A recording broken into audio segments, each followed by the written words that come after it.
cries to her sister about whatever, has her sister on speaker saying, my sister wants to speak to you. Her sister says, you need to leave. I just flew 5.5 hours across the country into another country to visit my wife and spend time with her, and we were supposed to go on a road trip. And now she doesn't feel safe with me after we've been together 11 years together, 7 years married. Asking a simple question, can I see the text message between this friend of yours? No longer feels safe around me when I've never, ever hit her, raised a hand to her, grabbed her, anything ever in our relationship. Now she doesn't feel safe. She wants me to leave. I'm in a different country. I don't know anyone. I don't have any friends. And she says, go back. I left. I respected her wishes. I didn't want to get arrested or have anything because she's saying she doesn't feel safe around me. Like, okay, so I left.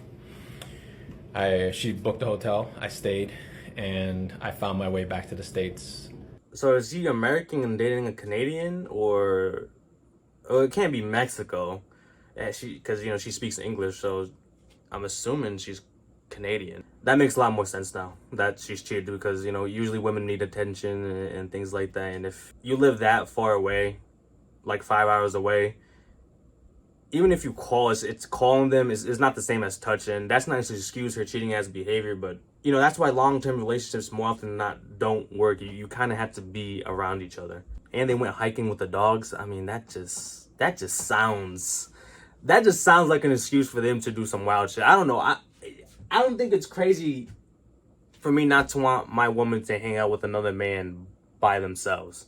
I don't mind male friends, but you're not having play dates. You're not going on eating dinner together, and unless if it's in a group setting, go ahead. But if it's one-on-one, no. What do you? I think we live in a generation of blind trust and loyalty. We're not supposed to question anything. We're not supposed to have any boundaries, because for whatever reason, being secure just means letting your partner do whatever, whenever. You can't say anything. And this is why so many guys just hate guy friends. We just don't like them. We don't like them around you, just because they're just snaky. They're just waiting for an opportunity. Maybe if we get into a fight, you're just down, and they just want to take you while you're in a vulnerable emotional state. We don't fuck with them. Comment down below, do you guys feel the same? Do you think having a male friend, or if you're a woman watching this, have your partner having a female friend and they're just hanging out by themselves is acceptable? How do you feel about this situation? Do you think we should all just be, flipping out our phones whenever an altercation happens with somebody we may have an issue with in the future? And if you think so, subscribe, like, comment down below. And if you wanted me to react to any videos, just send it to my Twitter. I'm out.